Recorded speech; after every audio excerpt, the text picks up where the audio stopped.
to the next edition of Cocktails and Mocktails with Randy. Today we're going to be making a wine cocktail called the Hugo.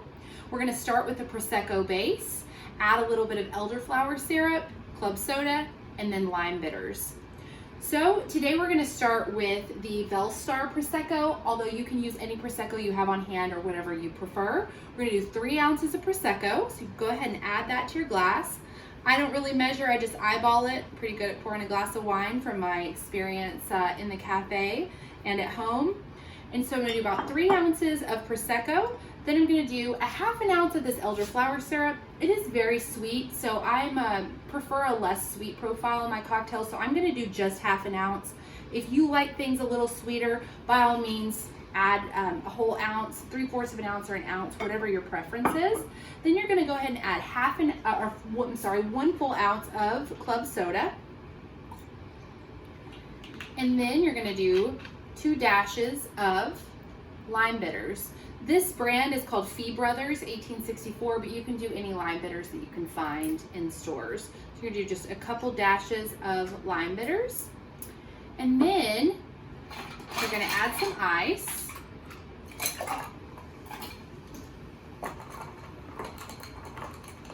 Give it a little stir.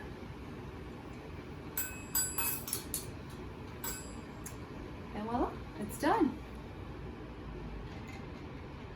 Very tasty. Tastes a little bit like a sweet tart.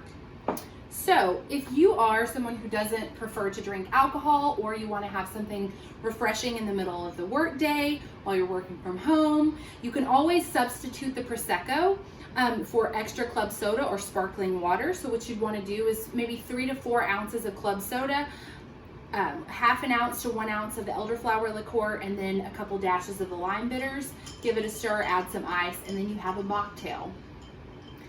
So if you're like me and you like it a little more on the boozy side, what I would recommend is either adding vodka to the already existing wine cocktail base that we just created, which we serve in the cafe at Stage West, add some vodka to it, or substitute the vodka and add more club soda. So what I would recommend is doing about a half an ounce to 2 ounces of vodka, any plain vodka of your choice. I prefer Tito's because it's gluten-free. And then today we've been using the elderflower syrup, and so it is a syrup, meaning it doesn't have any alcohol in it. My personal preference is actually using this. It's called Saint Germain. It's a liqueur, so it does have an alcohol content. It's about 20% alcohol by volume, but it's this really wonderful, very dynamic French liqueur that just adds a richness to cocktails that until you've tasted it, you just can't, you understand it once you taste it, how it just has a little bit more depth of flavor than the syrup. So I highly recommend this. It is a higher price point, so if you're looking for something that's more budget friendly, I recommend going with the elderflower liqueur, but the Saint Germain is a really nice liqueur to have in your bar if you're interested in making this cocktail and many others. So again, I'd say do a half an ounce to 2 ounces of vodka, give yourself a couple ounces of club soda, lime bitters, and half an ounce to an ounce of Saint Germain. Stir it up, throw in some ice, and you're good to go. Thank you guys for joining me. Be sure to come back and see me next week. Hey, this is Dana Schultes, Executive Producer for Stage West Theater. I hope that you enjoyed our programming today. If it is something that you can do, please consider giving a gift anywhere from $1 to $1 million, whatever is comfortable for you. You will be helping to keep Stage West healthy.